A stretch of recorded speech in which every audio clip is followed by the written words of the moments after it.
Over the course of 1,000 years, the spiritual energy of heaven and earth gave birth to a gem called the Chaos Pearl. By feeding off the sun and moon, its power grew at an unstoppable rate. The divine and demonic life forces it absorbed fused together, making it unstoppable. So the Supreme Lord of Heaven sends his two disciples, Taiyi Zhenren and Shen Gongbao, to put a stop to chaos. Both disciples fail to do the given task, so the Supreme Lord takes control. He divides the pearl into two parts, the Spirit Pearl and the Demon Orb. He puts a heaven's curse on the Demon Orb that will destroy it in 3 years. Till then, Taiyi will look after the pearls. Meanwhile, the Spirit Pearl will reincarnate as the third son of the Lord Lai Jing, and when he is born, he will be called Nezha. When the time comes, Taiyi gets down from the heavens to meet Lai Jing and welcome his son. Meanwhile, Shen Gongbao has sneaked into the kingdom too. He's jealous of Taiyi getting chosen by the Supreme Master instead of him. He's already planning to take his revenge. He uses his magic to mind control some of the kingdom workers. With their help, he sends poisonous wine to Taiyi. He drinks it immediately and passes out. Afterward, the worker tries to steal the lotus containing the protection spell is too strong. Suddenly, Lai Jing comes over to get Taiyi. To wake him up, Lai Jing hits him mercilessly. Being immortal, Taiyi recovers completely and proceeds to open the lotus. He has forgotten the password, but luckily the lotus can open with handprint too. Otherwise, Lai Jing's wife, Lady Yin, had to stay pregnant for another 10 years. Another worker under Shen's control steals the pearls and puts the Demon Orb on the reincarnation slab in place of the Spirit Pearl. Lai Jing tries to stop the disaster, but it's too late. Instead of the peaceful hero spirit, Lady Yin has given birth to a demon. The newborn appears to be a ball of fire that's going to destroy everything in sight. The villagers start running away in fear, but luckily Taiyi takes the matter in his hand. He uses heaven's magic to put a special hook around Nezha's neck. It weakens him a little and Taiyi proceeds to kill him, but Lai Jing gets in the way. Even if it's a demon, it's Lai Jing's child. He's just unfortunate to get accidentally cursed. The village leader comes forward and reminds everyone that they have been fighting demons for years. Jing apologizes to everyone and promises to take care of Nezha's education outside the village. He is willing to face the punishment if his son causes any trouble in the future. Sadly, it's useless too. According to the curse given to the Demon Orb, Nezha will be killed by a lightning bolt right after 3 years. Lai Jing is still not ready to give up on his son and wants to meet the Supreme Lord by himself. Meanwhile, Shen takes the Spirit Pearl to the Dragon Palace. The Dragon King was banished from the heavens, so he wanted to take revenge too. He infuses the Spirit Pearl with his egg to give birth to his son Ao Bing. He will be unstoppable and will rule over the world like God. The Dragon King makes Shen in charge of training Ao Bing. Taiyi takes Lai Jing to the heavens, but unfortunately, the Supreme Lord is not available right now. Moreover, the guardian Cheng Shengyun tells him that it's useless to meet the Supreme Lord as the curse is not removable. One day in heaven is equivalent to 1 year on earth. Nezha has grown up, but he has friends to play with. All the time, he has to live in the palace protected by a special barrier made by Taiyi. Lady Yin has to take care of kingdom affairs in the absence of her husband, and never finds enough time for Nezha. She finally got a moment and called Nezha to play with her. Surprisingly, the little kid has the strength of 100 men without even realizing. Lady Yin needs armor and 2 guards to have a playful fight with Nezha. Unfortunately, she has to stop in between and get back to work. She instructs the barrier guardians to be vigilant and not let Nezha escape. However, the little kid is clever as well. He triggers a fight between the 2 guardians, and while they are busy, Nezha sneaks out. He plays hide and seek with the villagers because they all hide as soon as they see him. A bunch of kids are planning to fight Nezha. One of them lays down a whole trap to punish Nezha and asks his friends if it's too mean,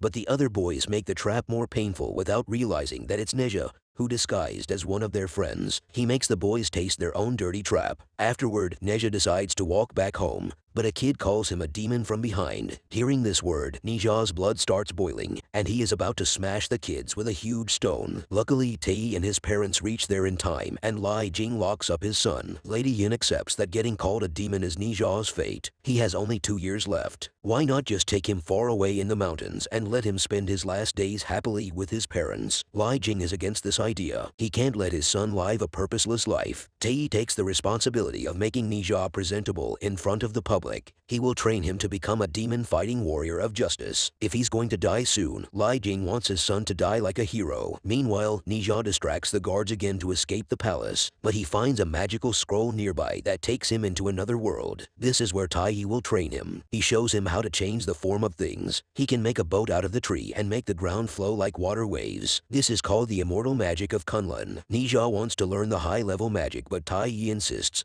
on learning the basics. It took him months to master master the form, warm-changing magic. Nezha refuses to follow orders and decides to learn by himself. Taiyi goes to take a nap, and when he wakes up, he finds Lady Yin. She comes to check on Nezha, but notices him drowning in the river. The next moment it turns into a poisonous frog that causes an allergic reaction to Taiyi. It was Nezha who took the shape of Lady Yin to prank Ta. What he learned in months, Nezha learned in less than a day. Seeing his capability, Taiyi agrees to teach him fire-controlling magic, but Nezha must help him in getting the antidote from his treasure pants. Instead of the antidote, Nezha pulls out the fire-tipped spear and starts playing with the deadly weapon. His parents reach there and stop Nezha. They explain that this place isn't a prison, but a training space. They want Nezha to become a true warrior so the society can accept him. Nezha believes it will never happen. Everybody has hated him and called him a demon since he was a little kid. That's what made him so rude and frustrated. If they think Nezha is a demon, then they will see what a real demon is. Hearing his negative desires, Li Jing lies that he has the spirit pearl and destined to become the world's savior, but he must learn to control his powers. They can't tell this secret to the public, so Nezha has to prove it. Once he shows how much he cares for others, he will get care and love in return as well. Nezha agrees, and for the next 2 years he trains really hard. The only thing he can't learn is controlling his powers. He put more force than needed and destroy the surrounding of the demons as well. Taiyi takes away Nezha's weapons till he learns self-control, but Nezha has already mastered the immortal magic. He uses it to escape the training ground and proceeds to fight the real demons. He finds a water demon, but in order to catch him, he destroys several village houses. Demon captures a little girl to blackmail Nezha. Before the kid can save her, another hero rises from the sea and saves the little girl. It's Ao Bing. He's way too calm and self-controlled than Nezha. He's the perfect image of a hero. Nezha gives the little girl back to the demon so he can save her by himself. He starts fighting with Ao Bing to make him run away, but Ao Bing is as powerful as Nezha. The demon enjoys the show and surrounds the two heroes with magical bubbles. On touching them, one can change into stone. In order to save the little girl, Ao Bing turns into a stone statue, but Nezha defends himself from the bubbles by using Ao Bing as a weapon. The demon gives up and hands over the antidote. Nezha uses it to bring back the little girl and Ao Bing. The little girl thanks Nezha for saving her life, and Nezha feels amazing hearing this. Ao Bing also thanks Nezha and plays with him for hours at the seashore. Nezha finally found someone worthy and powerful enough to be his friend. Nezha starts crying because it's the first time someone offered to be his friend. Ao Bing understands his feelings as he never had a friend himself. He gives him a seashell to Nezha, which he can use to call Ao Bing anytime he wants to play. As Ao Bing sees the people coming, he disappears. Nezha tells them he saved the girl from the girl, but no one believes him and calls him a demon again. He loses control and starts beating up the villagers. Taiyi and his parents reach there and stop Nezha. Meanwhile, Ao Bing returns to the Dragon Palace and tells his father and master that he met Nezha. They tell him that Nezha is not a friend but his ultimate enemy. The Lords of Heaven use dragons to seal off the demons underground. They have been living as prisoners for years and everyone hates them. Once Ao Bing defeats Nezha, his identity as a dragon will be hidden, and Shen Gongbao will convince the Supreme Lord to make Ao Bing a god. Afterward, he will be able to save his family of dragons. On the other hand, after the unsuccessful attempt of being a hero, Nezha locks himself and stops eating for days. To cheer him up, Lady Yin has arranged a birthday party and called all the villagers. Nezha believes the villagers will only come to celebrate his funeral. Li Jing lies again and tells Nezha that he has cleared the misunderstanding, and not everyone knows he knocked off a demon. Nezha gets really excited and rushes to the seashore. He calls Ao Bing and gives him a handmade birthday party invitation. Ao Bing's heart melts and he starts reconsidering his decision. However, the dragons pressure him again to complete the mission of saving his family. They give him their hardest shell to use as a protective armor. Meanwhile, Li Jing uses his ruler rights to force all the villagers to attend the party. Nezha was excitedly getting ready when Shen Gongbao came to meet him. He tells him the whole truth and reveals that Nezha actually has the Demon Orb inside him. He feels deceived and marches to the party in anger. Taiyi gives him 2 weapons and his personal ride as a birthday gift. His father ties a protective pouch around his waist and apologizes for always being so hard on him. Nezha gives a deadly look and asks why they always lied to him. They just wanted to play with his feelings and keep him locked up until he dies. He chants the magical words and removes the hoop from his neck. His power gets out of control and he will destroy the whole village any minute. Shen is enjoying the view from afar with Ao Bing. Soon, Nezha kills his parents and Taiyi and gets struck by the lightning bolt himself. Afterward, Wen will present Ao Bing as the actual bearer bearer of the Spirit Pearl and convince the Supreme Lord to make him the god. Shen will get his revenge too. He was always looked down upon because he was born as a low-level spirit. Ao Bing wants to pay back Nezha's favor. If he can't save him, at least he can save his parents. He covers his face and jumps on the battlefield. He gives the hoop to Taiyi, who puts it back around Nezha's neck. He's under control now, but as soon as open his eyes, he runs away in frustration. Li Jing wants to thank Ao Bing for his help,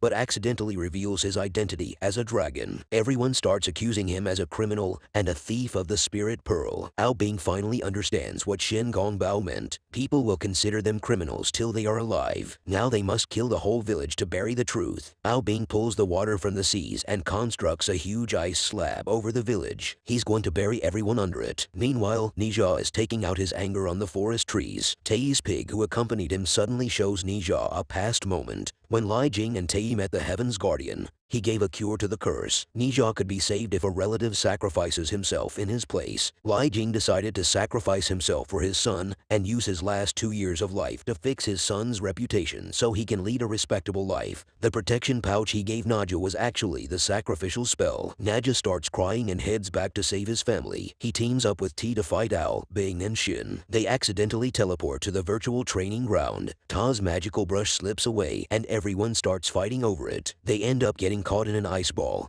but Nezha succeeds in grabbing the brush with his foot and getting back to the real world. Ao Bing takes his full form as the dragon and starts to press down the ice slab over the village to stop him. Nezha takes off his neck hoop and uses his full strength to try destroying the slab. Ao Bing tells him to accept his fate as a villain, but Nezha says no one has the right to tell you who you are supposed to be. You write your fate by yourself saying this. He destroys the ice slab and saves the village. However, he spares Ao Bing's life as he's Ni's only friend. He tells Ao Bing to leave as it's Ni's time to die. The thunderclouds have appeared already. Nezha ties up his parents and destroys the sacrificial spell. He thanks his parents for giving him so much love, but now it's time for goodbye. Nezha is pulled up by the lightning bolt, but he suddenly notices Ao Bing beside him. He uses his dragon armor to save Nezha, but it's not enough. Ao Bing still doesn't want to leave. He prefers to die with his only friend. As soon as Nezha and Ao Bing hold hands, the Chaos Pearl unites again and fights against the curse. Taiyi grabs his lotus shield and rushes towards the kids. He uses the lotus to save Nezha's and Ao Bing's souls that can be reincarnated again. All the villagers step forward and bow to Nezha as an apology for not recognizing their savior. Some people still believe they can't change their fate, but Nezha proved the opposite. No one is born a villain or a hero. Sometimes society forces him to be what they want. However, with true determination and persistence, one can change his fate.